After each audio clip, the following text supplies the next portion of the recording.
Hello everybody and a very warm welcome to Crafters TV. My name's Ben Moseby. Thanks for choosing us. We've got a brilliant show coming your way over the course of the next hour. Craft Your Stash. These shows all about helping you get the very best out of all your crafty stash.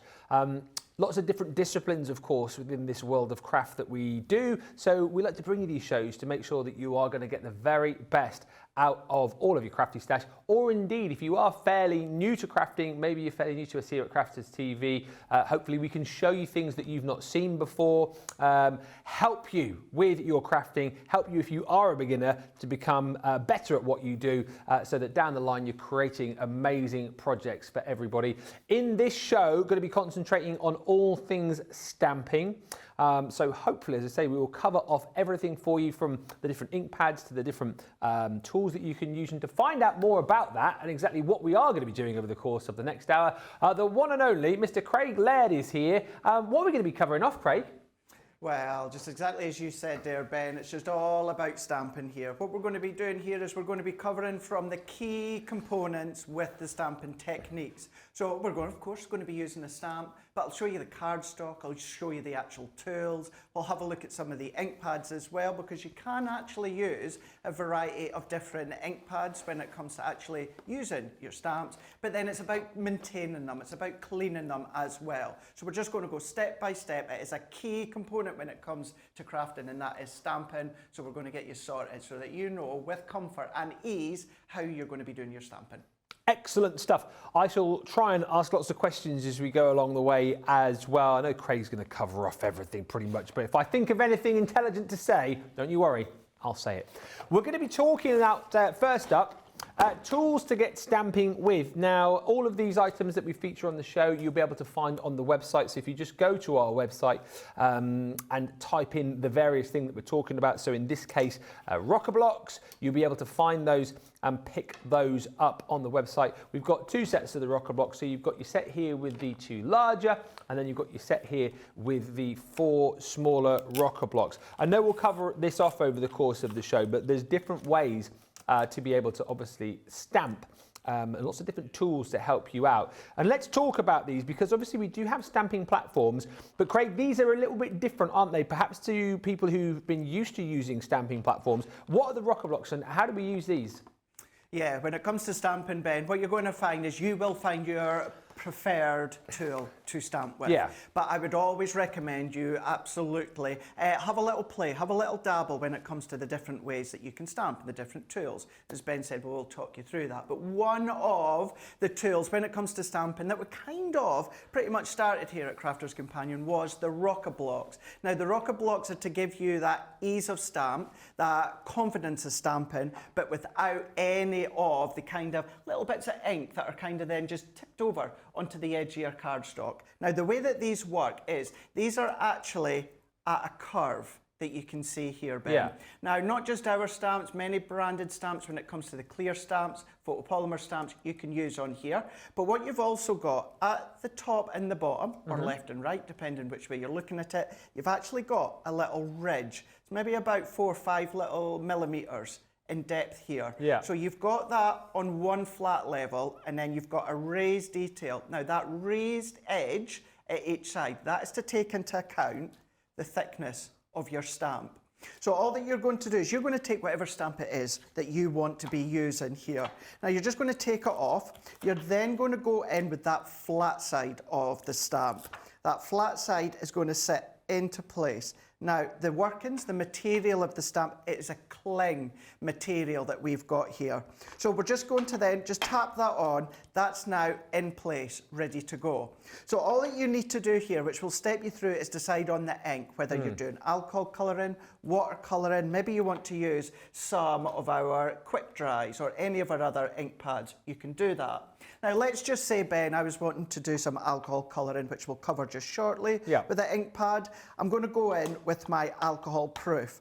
Now, what you're going to do is you're going to tap the ink on. Now, usually you would be a little bit cautious and you'd be careful not to get the ink pad all the way round the edge. You don't need to worry about this, Ben. There is only 2 areas you need to make sure that you don't get any ink and that is over the edge right there. So what I'm going to do, Ben, is purposely, I'm going to put some ink over the edge. Okay. So let's stamp this up. So this is going to let you see what it's like if you do accidentally pop ink onto the end. Now I'm going to go in just with some white smooth cardstock. I'm going to go at the side because when it comes to the rock, you want to go at a little bit of an angle to start off with. So you can see that perfect angle there, and you're going to rock. So we're going to rock that over. Now look, we've got the perfect impression, but look, I've got those little bit of ink lines where I've gone over the edge. So what you're going to be doing at this point, Ben, is you're going to make sure that that top and bottom is clean. Right. So of course I've done that.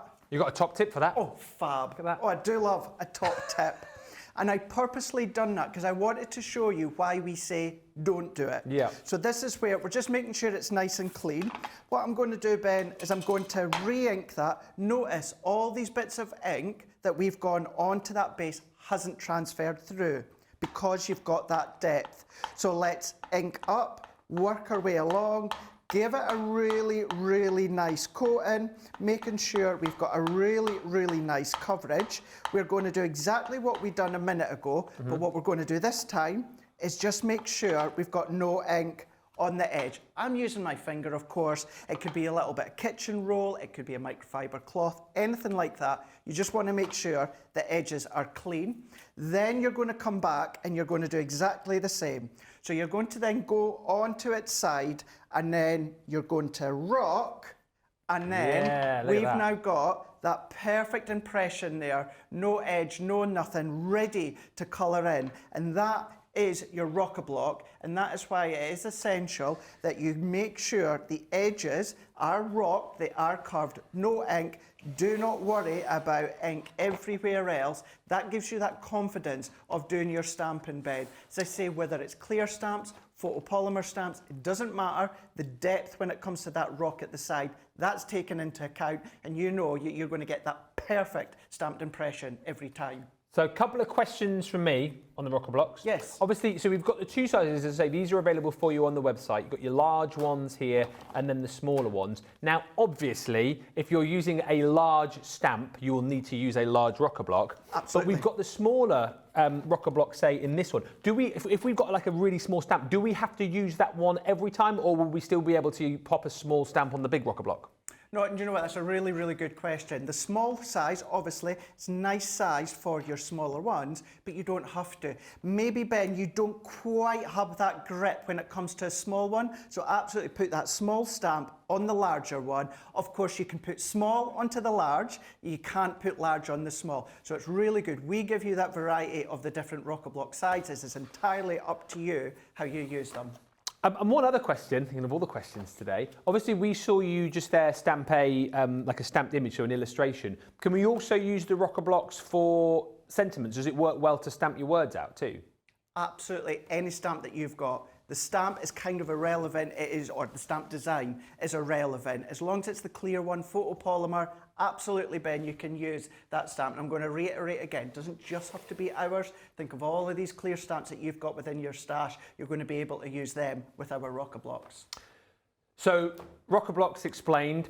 The good thing is, I think, you know, the years that I've been here and the years that I've been presenting, working with the likes of Craig, you know, you'll have people who prefer using the rocker blocks. You'll have people who prefer using our stamping platforms, which we're going to come on to. You'll have people who like having the access to both. I think, you know, if you are fairly new to crafting, it's good potentially just to have a little bit of everything, so then you're covered off really. But if you are fairly new, give stuff a try, see what works for you, and see how things go. And of course, you know, chat along to people in the comments, have discussions with them, and pop into the comments as well. Which is your favorite? Are you more of a stamp platformer, or are you more of a rocker blocker?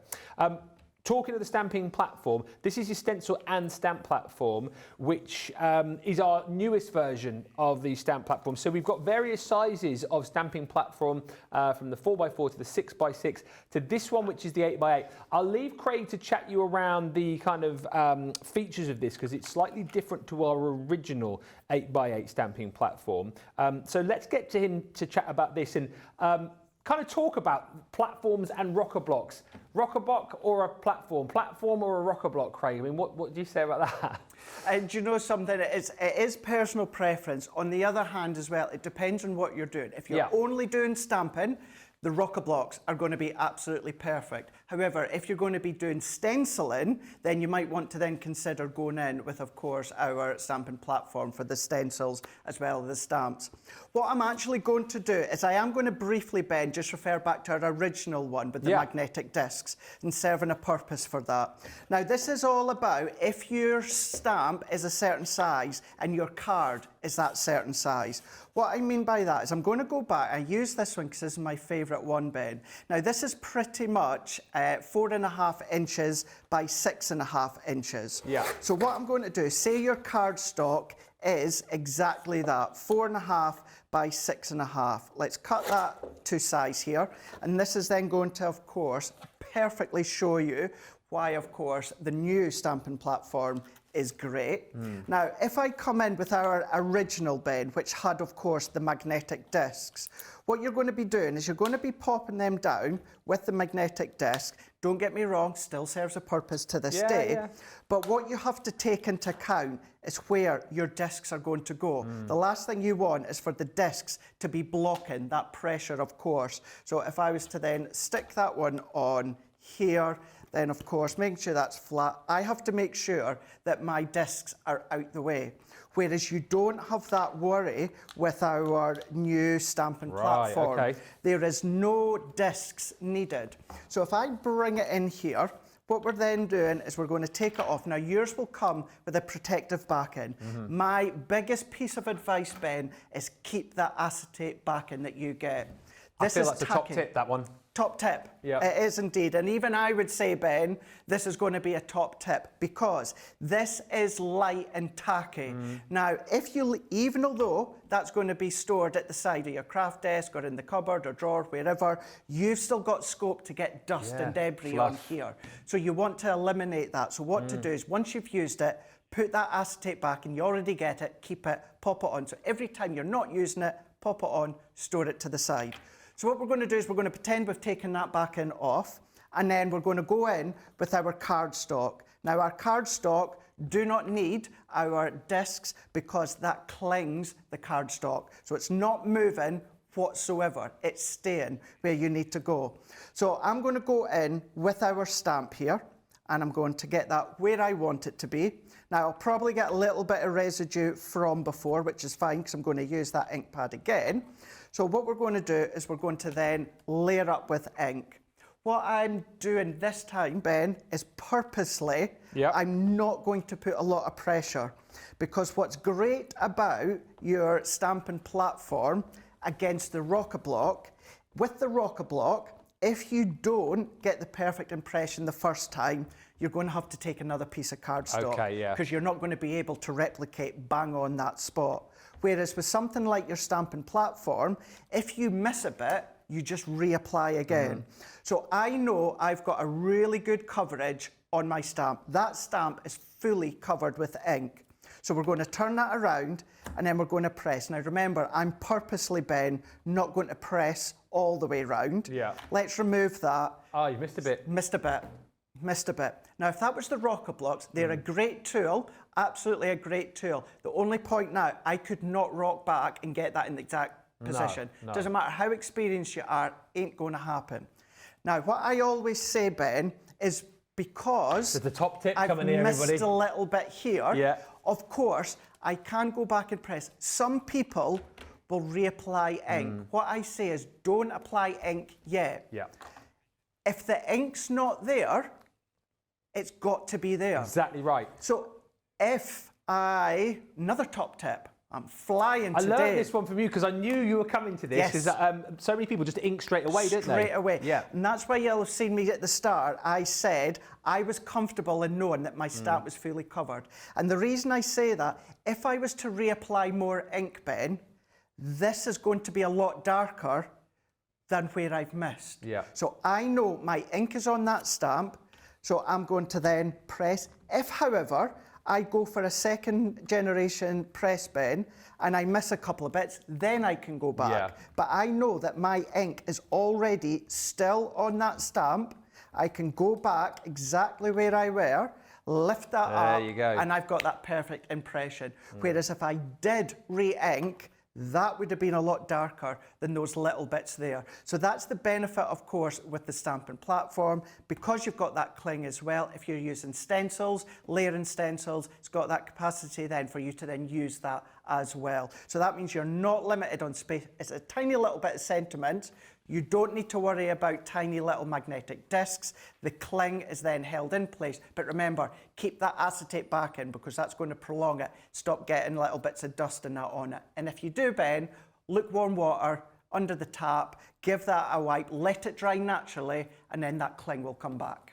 Yeah, such a brilliant tool to have. You know, something which I've used sort of over the years and find, you know, nice and easy to use, being someone who sort of crafts infrequently. But you've got the choice. That's the brilliant thing about this. If you want to go stamping platform, you can.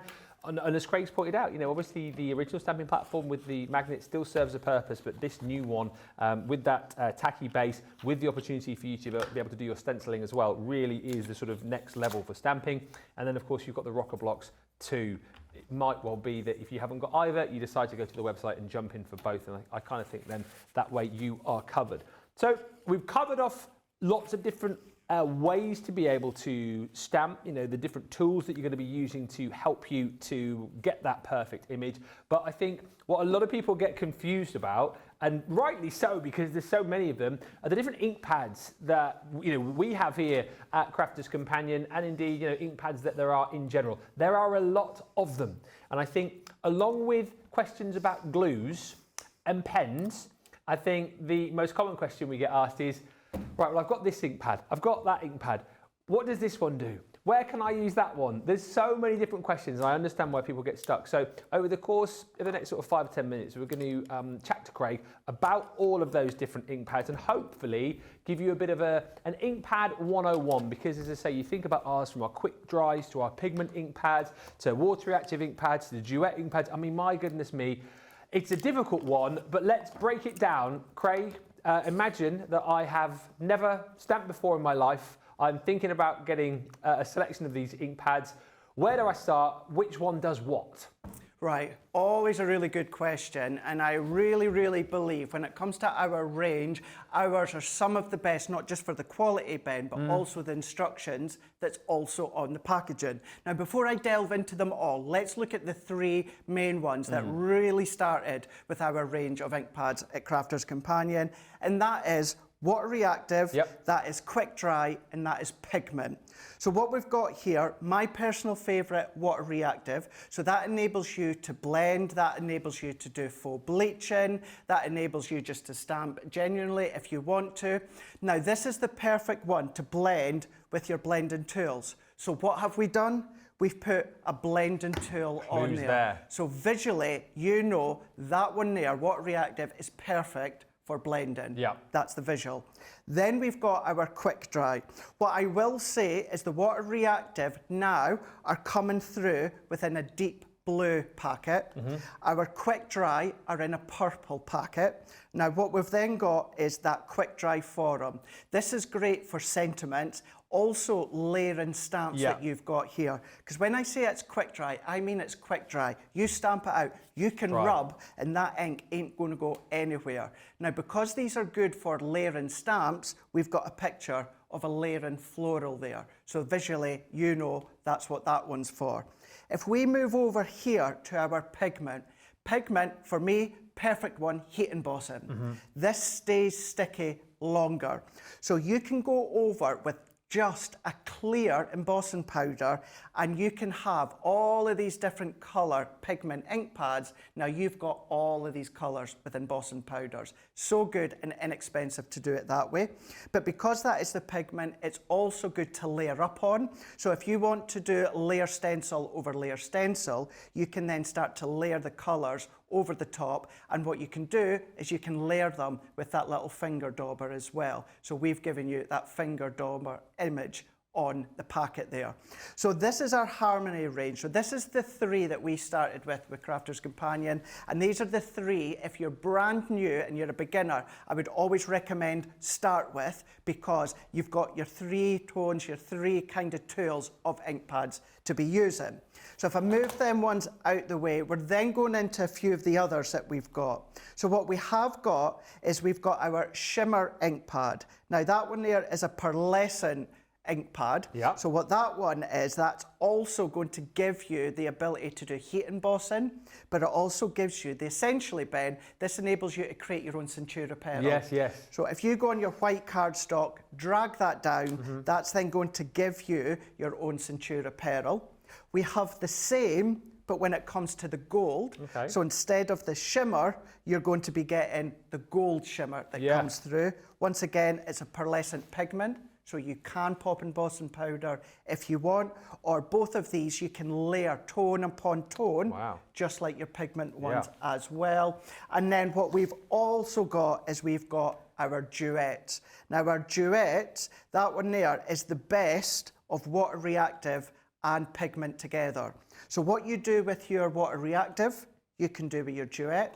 What you do with your pigment, you can do with your duet. What's really good with them, we kind of say it's that versatile way of both within one ink pad, but it's also so good for you to really build and layer colour on top of colour on top of colour.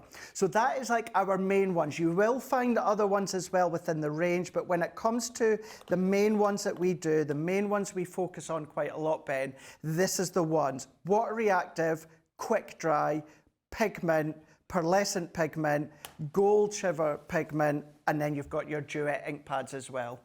Can I ask a quick question too, just to kind of follow up? I'm trying to think of stuff as we go. So obviously the different ink pads there, what cardstock, if that's not going to take too long, am I going to use for each one, just as a quick overview? Really good. No, that's not going to take long whatsoever.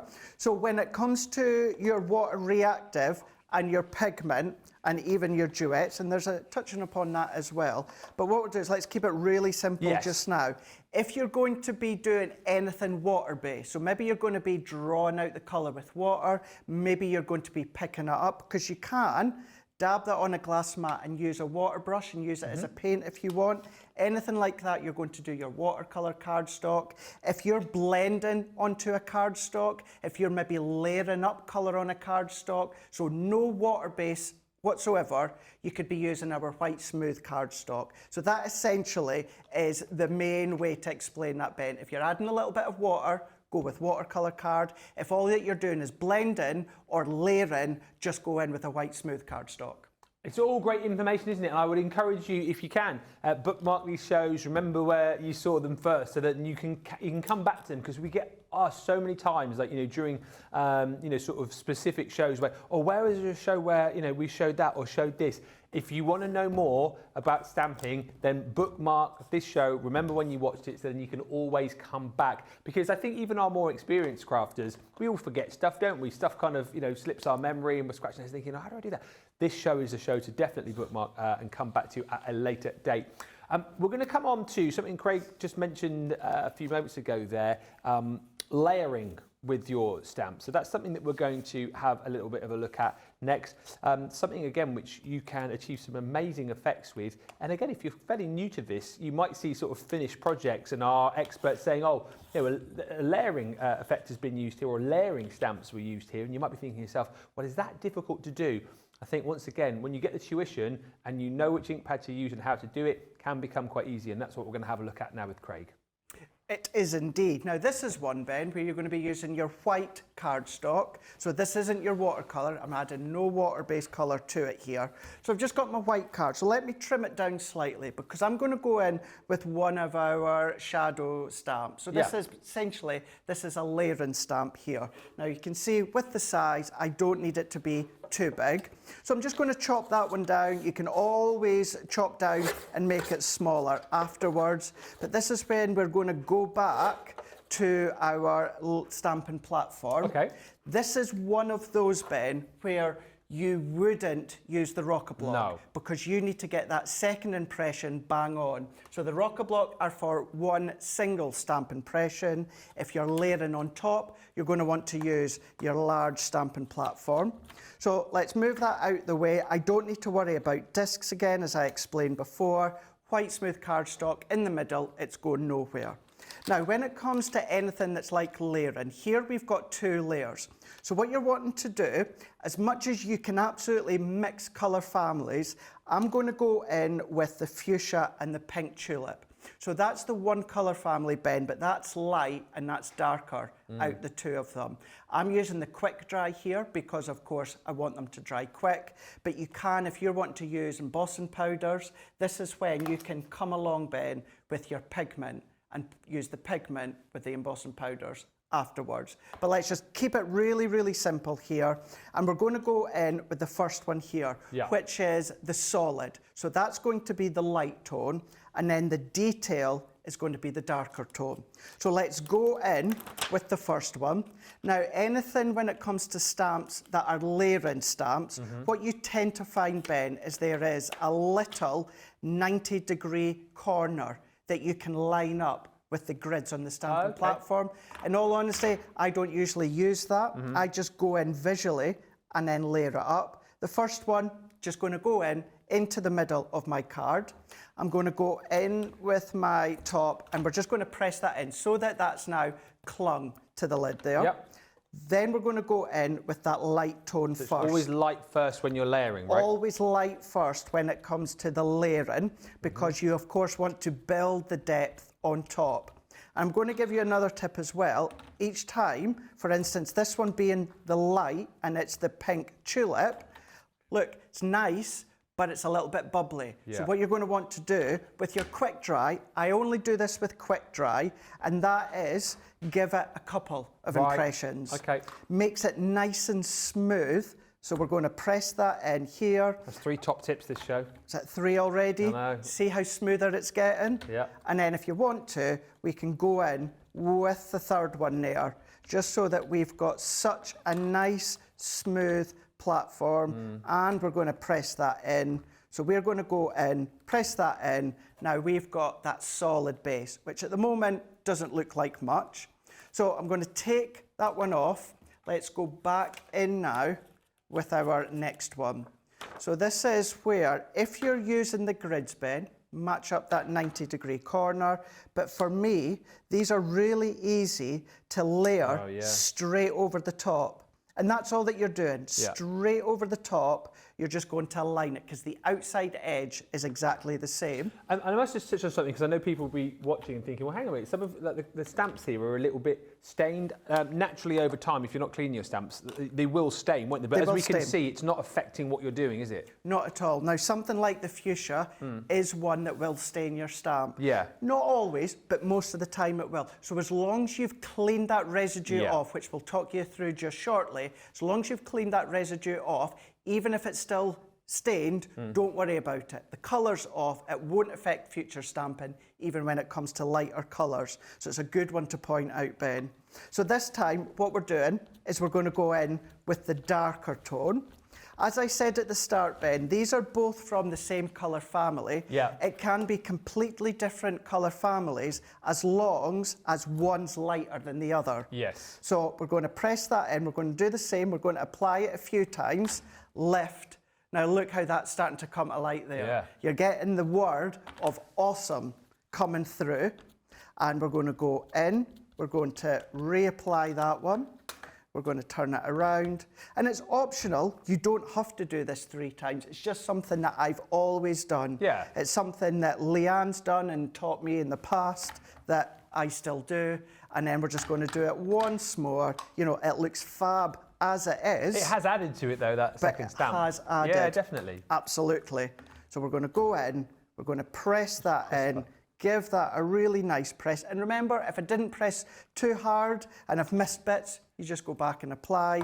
But look at that. We've got the 2-tone there, irrelevant of whether it is a colour family or not, as long as one is light, one is dark. That is how you're going to be able to use your quick dry with, of course, your Laird stamps. And you can, without going into too much detail, Ben, you can use some of our other ink pads, but myself personally, Laird stamps, I always go to, of course, our quick dry. And across the quick dry range as well, Craig, as you already sort of half touched on, you always got the sort of the light and then the darker colours. There's three, isn't there? There's 3 colours per colour, 3 gradients per colour, isn't there? Absolutely, yeah. So that goes for water reactive, Yeah. that goes for quick dry, and it also goes for the pigment. What you will get is you will get 3 shades within the colour family. So for example, red, Bordeaux is the darkest, Chinese red is the mid-tone, and then you've got the orange, which is the light tone. So if you ever need a helping hand with those 3 shades from one colour family, we've done all the thinking for you. And that is, of course, water reactive, that is quick dry, and it's also the pigment. Yeah, hopefully it's nice and straightforward. Hopefully you're picking up loads of tips from Craig over the course of this show as well. And like I say, if you see anything that you want to purchase, anything which sort of catches your eye, then do check the website and search for that individual item and it will come up for you. We are going to take a short break. Still lots more to show you here on our Craft Your Stash stamping special. And we'll meet you back here in about 4 minutes time.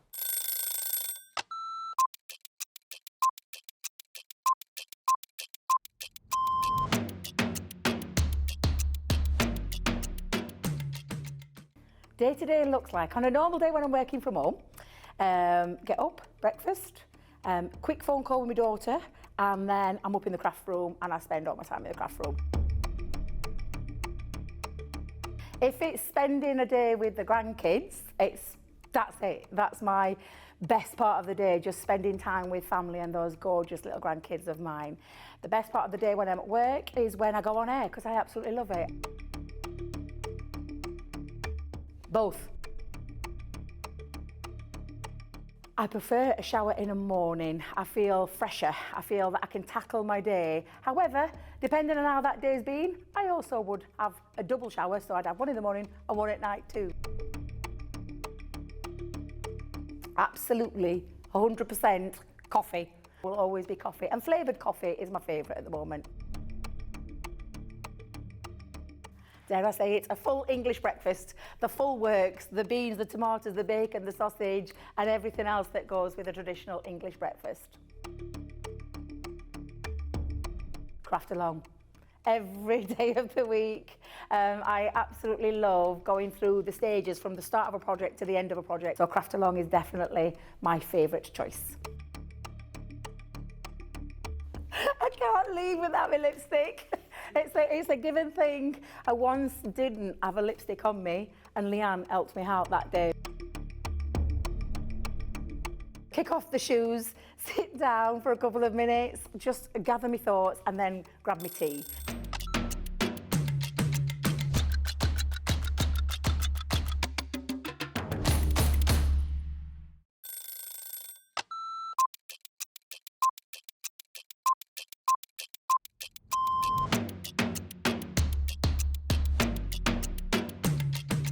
Come in, check my emails, then lay the shows out in the studio, set pack shots up.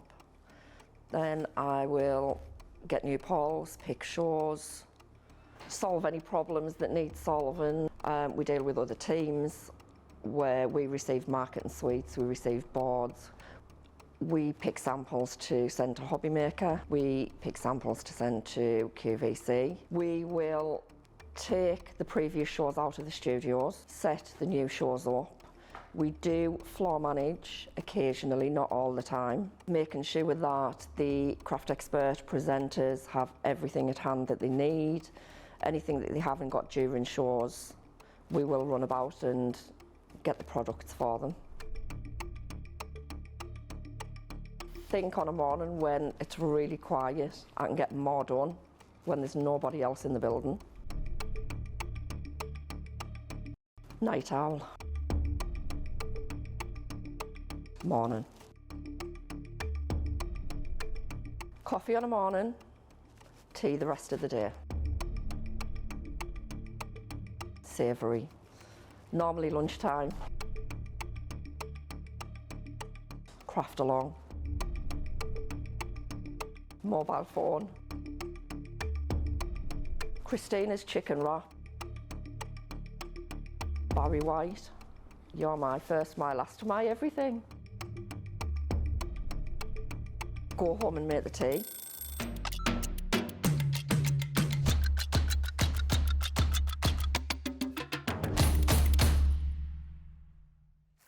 Welcome back, everybody. Thanks for joining us. You're watching Crafters TV. My name is Ben Moseby, and we are in the midst of a Craft Your Stash show. These shows all about helping you to get the very best out of your crafty stash, or indeed helping you to build up your crafty stash. And then when you've got it home from us, you know exactly how to use it. We've covered off loads already on this show, from different stamping tools to the different ink pads to the different papers that you might be using. But what about stamping tools when it comes to blending? And once again, with the ink pads, there's loads of ink pads out there, choice. There's loads of choice when it comes to how you're going to start blending your inks. And let's get over to Craig on this one, because it can be a little bit confusing and a little bit overwhelming if you're new. It's like, where do I start? Which one's going to be the best one for me?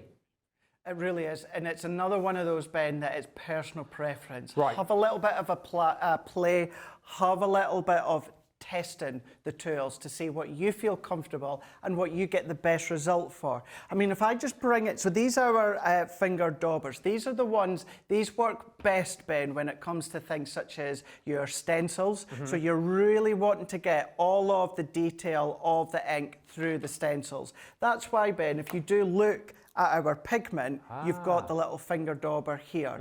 Now, of course, you can add little detail to your cards, to your stamps, to your backgrounds on their own, but they do work the best and show the best and get that real intensity of ink via the actual finger dauber, which you've got here. So that one, taking that one to the side, the rest now, Ben, are all about blending. Blending the inks onto the back, and of course starting to then maybe even layer the inks. Now with these ones, my personal favourite, Ben, is always going to be the water reactive. And here we've got the blending tool. Yeah. Now essentially, yes, that's the blending tool, but so is that. That's a blending egg, and that one's a blending brush. Still blending. You might find it easier to use the brush over the blending tool. You might find it easier to use the egg because there's no harsh edge. That's Debbie's it's a nice favourite, Debbie round Robinson. one. And that's it. Everyone has their own personal favourite. I think Debbie Fisher loves the brushes. What about you? You said, of course, Debbie Robinson loves the eggs. And then for me, I love the blending tool. Yeah. Now, we do call it a square blending tool. It is a rectangle, as you can tell. But what I like to do is I like to use that one the most. But let's have the two that most people tend to use are the square and then the brush. Now, if I bring these ones in, Ben, they both do exactly the same. Some find it easier to use the square, some find it easier to use the circle. That one there is personal preference. But as a whole, it is personal preference. So if I take these two here, so I've got one, so I don't need to open the packet here. I've got the two here. So I've got the blending tool, the blending brush. Majority of the time, these are the two that people tend to opt for. Now, what I'm going to do is I'm going to use my blending tool first, and I'm going to use the water reactive here. This is kind of match made in heaven. Yeah. This is what it's all about, blending and layering using the tool. You can then start to play and experiment, Ben, because you can use your blending tools with the quick dry or your pigment. You can use them with the quick dry on a non-porous surface. You're just not going to be able to get that blendability. It's not water-based, but you can have a little bit of a play and experiment. That being said, let's keep it simple as to what they've been intended for. And we're going to go in with our water reactive. Now, what I'm going to do, just for a moment, Ben, and I'm doing this for a reason, I'm going to pull my glass mat down slightly. Now, you do get mixed media mats out there that you can hold your ink pad on and it stops it rolling about. We've got our easy grips. We do. However, what I prefer, Ben, is I prefer to put my ink pad onto my glass mat at the top. Oh, never top tip. Pull down, top tip. Awesome. Pull down. Now that then means that's moving. Yeah. I have to hold that or use our mixed media grip mat, whereas this one hold it at the top of my glass mat, I can pull down and it's not going anywhere. Personal preference, once again. Let's move that back in. And this is what you're going to find, Ben, with these shows. You're going to find me saying personal preference a lot. And that's because sometimes, or most times, there's not necessarily a right or wrong. Have a play, see what feels comfortable for you. And for me, what I always like to do is I like to go onto my glass mat or craft mat first, and I take what I call a run and jump. You're not literally jumping, but you're taking a run with your blending tool onto your cardstock, and then you're starting to blend that down. And does this helps us to stop us getting sort of splodges, I suppose, doesn't it? Because a lot of people message in going, oh, when they're trying to blend, they find that they get sort of areas that are a lot darker. And is that because they're going straight into their cardstock? Is that exactly? Yeah. So turn that around. What I'm also going to do here, Ben, is I'm going to pop a little bit of scrap card here. The reason being, this is water-based, so the oils on my finger can be picked up and you're going to get fingerprints within your water reactive. So, little top tip for you. There's so many top tips. This is the top tip Is that 5 show. now? 5. No, fab. This can be scrap card. This could be an old envelope. This could be a bill if you want it to be. It's just to protect Use a bill, the side. please. Use a bill. Now, what I'm going to do is I'm going to do exactly what Ben said. A lot of people will tend to have trouble. They'll go direct onto their card. Now, over time, you can blend that out, but this is what you're on about, Ben. You've got the harsh block, you've got the harsh lines, so you can keep going back and then starting to blend it out. But to eliminate that, do what I've done a moment ago and take that run and jump. See that difference there? So I'm going to just keep doing that again for another moment or two. Highly recommend. This isn't going to waste. You're going to keep using this. Blend it onto your glass mat and then take that run and jump instead of going direct onto your card. And then if you want to build up depth, you can then just keep going to that one side until you've got that dark tone. And then what we can even then start to do is start to blend that out even more. And then if I turn that around, if I was to do the same there, but go direct onto the side here, what we can get is these harsh lines that we can blend out over time. But look at that difference. What do you prefer to look at by taking that run and jump or going onto the block? And it's nice, it's actually quicker to do it that way because you're not having to keep going back and kind of solving your issues. So that's your blending tool, which you could do exactly the same with the round one, or you can do exactly the same with the egg dauber here. But let's also just show you the blending brush, Ben, because this one is so incredibly fine. And then all that I'm doing is I'm going to do the same again here, Ben, top of my glass mat. I'm just going to take some of that excess off. But this one, you can be more forgiving by going direct onto your cardstock. But what you're going to get is a lot more of a subtle layer. Is it quite a light touch that you use as well when you're layering it down? So you're not forcing it into the cardstock, are you? I'm not forcing it down. Not forcing it down whatsoever. I'm just going in the lightest pressure I can do without actually pressing too hard. And then all that we can do is start going back again, start to layer these ones up. You're getting that nice smooth layer. And if I bring that one, so that's what I've done with the blending tool. That's what I've done with the blending brush. And that is why these two are the two most popular, because you can, when done right, you can get a nice blend with the tool, and you can also get a nice blend when it comes to the actual brush. And although I say you don't necessarily have to clean them, Ben, you can if you want, lukewarm water. For the brush, sometimes you think the ink's going all the way in. It's not. Sitting on the surface. Light spritz of water, take a bit of scrap card, you're just going to then blend that excess off and you're good to go for any colour that you want to use. And you sort of preempted a question I was going to ask, because again, a lot of people ask about how many daubers we might need or how many blending tools. I know with the rectangle tool and the round tool, you can buy the replacement heads. Is it worth buying a selection of those? Do we need one for every single colour? What's your tip on that, Craig? So what I'm going to do here is I'm going to answer that question just in a second, Ben, but let's just clean this up here. Now, I'm just going to go in just with some water. You can use a baby wipe if you want, but you really, Ben, because this is our water reactive, we don't really want to waste that, do we? So what we're going to do, this is where your watercolour card comes in. Ah, yes. Because we've added some water, so there's the key. watercolour card with water. I'm just going to cut a little bit out, cut it down, spritz it with water, and then we can start to pick up the colour. Now we can keep doing that, Ben, until all of this colour has gone. So keep going in with card, dab it all up, till it's all gone, so it's not wasted. Once dry, emboss it, cut it, foil onto it, do whatever you want with it. However, what we are going to do, just to take that excess off, I'm going to give it another light little spritz there. And then just while we're here, before I just answer your question, Ben, let's take just, again, could be another scrap bit of card, but this is what I meant by light little spritz, and then just keep going and going. Look how much is still on there. So take all that off, let it dry, use that to cut, emboss, die cut. I'm just going to take another little bit to make sure that we can get all of that off. And there, by that point now, we have pretty much got all that colour off. Yep, they will go completely clear. So I'm now good to go use that elsewhere. Perfect.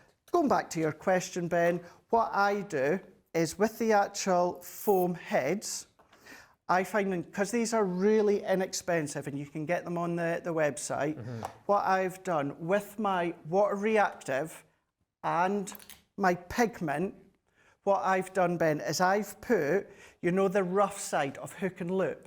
I've put a rough side on hook and loop underneath each one, and then I've taken the sponge head and stuck it onto place. I've not done it with the quick dry because you don't use these to blend with. You don't need the blending tools with these. These are just to stamp like your sentiments or of course your layering stamps, but all my other ones, bought a load of packs of the blending tool heads, had the opposite side of the hook and loop stuck underneath, and then of course you've of course got the ability then just to keep going back to its corresponding blending tool. You can get refills, as Craig just showed you there, so you can get a pack of 10 for the rectangle, pack of 10 for the circular, again on the website. But if we were being frugal, Craig, if we didn't want to buy a load, you could just have like one head per colour family, right? Absolutely, yeah. So that one there, I just used the parakeet that I just used there. But what you can do is for that one colour family, you could just use that one sponge. Because the three are in that colour family, you can absolutely go from the light to the dark, dark to the light, medium to dark, it's entirely up to you. If you're going to go to the dark, then to the light, what I would do is take again just a bit of scrap card, take some of that dark tone off, Ben, and then go to the light tone. But yeah, you don't have to have an individual one. You can have just one replacement head for the three shades within the one colour family. All great tips, and again, as Craig's just taken us through, all the different tools, it is going to be a case of personal preference. It really is, because, you know, all those tools do an absolutely fantastic job of blending for you. I think it's a case of just working out, trying out a few of the different ones and find out what works best for you. And again, chat amongst yourselves, see who uses what, and, you know, the pros and cons for using those kind of different tools. You will find one that works for you. And I think it's quite nice, actually, as Craig was telling us about there, a lot of our experts have their own favourite ones as well. So, you know, you will see the different experts using the different tools, and you can see that they all do a fantastic job. It's just a case of trying them out for yourselves. And again, go to the website and search for the various tools that you are looking for, and you will be able to pick those up. Now, something we touched on a little bit earlier on in the layering stamping demo was cleaning your stamps. First question I'll be asking Craig in just a few moments' time is it an essential? Is it something that we need to do each and every time? But if you are going to be doing that, what is a great way to be able to do it? Our stamping cleaning station. So this is available for you again on the website. We'll get Craig to talk us through this, but it's a really brilliant bit of kit.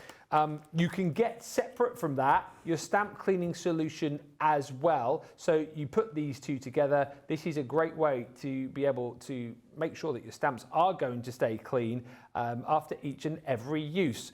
So let's talk about these with Craig. I feel like you're like a bit of a transformed man, aren't you? Because when I think of crafters who don't necessarily, I'm dropping you in here, don't necessarily always clean their stamps. You didn't necessarily always clean your stamps before this came along, did you? No. And actually, it wasn't even when these came along. It was when these came along and Sheena told me off for not cleaning them. Dear. I was under the impression, and it does stand kind of, it's a little bit like a walk. The more they use them, the better they get, which is the case, but you still need to clean them because you've got all, of course, the chemicals, good chemicals, in the inks. It can, over time, start to cause wear and tear by your stamp. So it is essential that you do clean them. And they are really, really simple to clean. So I've taken mine here, Ben, and we can see here, I've started to use mine. Open it up. Now, what you have got is you've got an arrow with the word clean pointing down, and then you've got an arrow with the word dry pointing up. So clean and dry. So what we're going to do is those shadow sentiments that I used, I didn't use this small one, but let's just ink it up just to show you how you're going to then clean a nice small one, and then I'll show you the larger ones as well. Your fingers need to go through that stamp They cleaning will, station. yes, they will. They'll go under the sink just shortly. And in actual fact, what I'm away to do here will also help my fingers too. Yeah.